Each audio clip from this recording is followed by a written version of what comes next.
Pada video kali ini, kita akan membahas fokus pada topik yaitu Pancasila sebagai ideologi. Apa sih artinya? Apa kedudukannya dalam kehidupan kita? Dan apa yang membedakannya dari ideologi lain? Pertama-tama, mari kita pahami dulu apa itu ideologi.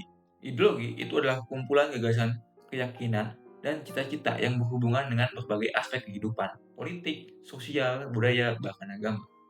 Ideologi negara, khususnya, adalah cita-cita yang menjadi dasar dari sistem kenegaraan kita. Ini adalah asas yang bersifat kerohanian dan menjadi nilai tertinggi dalam hidup berbangsa dan bernegara. Pancasila punya kedudukan dan fungsi yang sangat penting. Di antaranya, 1. Sebagai pandangan hidup bangsa. Pancasila itu bukan sesuatu yang dibuat-buat, tapi nilai-nilai yang memang sudah ada dalam masyarakat Indonesia. Fungsinya sebagai panduan hidup, baik dalam kehidupan pribadi maupun dalam interaksi sosial kita. 2. Sebagai dasar negara, ini adalah fungsi Pancasila yang paling mendasar. Pancasila adalah sumber dari segala sumber hukum di Indonesia. Ia menjadi suatu kebatinan yang mengilhami setiap langkah hukum dan kebijakan negara. Yang menarik dari Pancasila adalah sifatnya sebagai ideologi terbuka. Nah, apa sih bedanya dengan ideologi tertutup? Ideologi tertutup itu lebih seperti cita-cita dari segelintir orang yang dipaksakan ke seluruh masyarakat.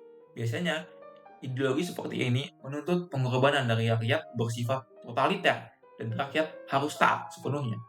Berbeda dengan itu, ideologi terbuka seperti Pancasila punya karakteristik yang berbeda.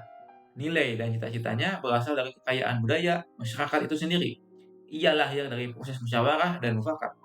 Pancasila itu dibutuhkan oleh masyarakat, bukan dipaksakan. Yang paling penting, ia terbuka untuk perubahan dan penafsiran ulang yang sesuai dengan perkembangan zaman. Lalu, apa hubungannya antara ideologi dan filsafat yang sudah kita bahas sebelumnya? Hubungannya sangat erat. Filsafat itu seperti dasar atau landasan untuk merumuskan ideologi, sedangkan ideologi adalah cara untuk mengoperasionalkan filsafat. Ideologi menjelaskan bagaimana pemikiran filsafat itu bisa diterjemahkan dalam perilaku konkret dan sistem kelembagaan dalam negara. Sebagai ideologi terbuka, Pancasila itu reformatif, dinamis, dan selalu siap untuk menghadapi perubahan zaman. Pancasila memiliki 3 dimensi utama. 1.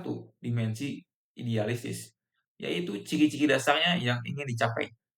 2. Yaitu nilai-nilai dasar yang kemudian dijabarkan dalam norma-norma atau hukum. 3. Yaitu ideologi ini harus bisa dihidup dan mencerminkan kenyataan yang ada di masyarakat.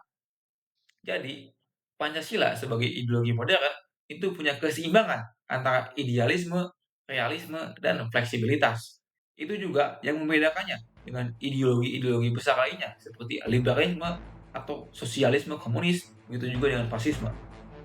Terima kasih sudah menyaksikan video ini. Sampai jumpa di video selanjutnya.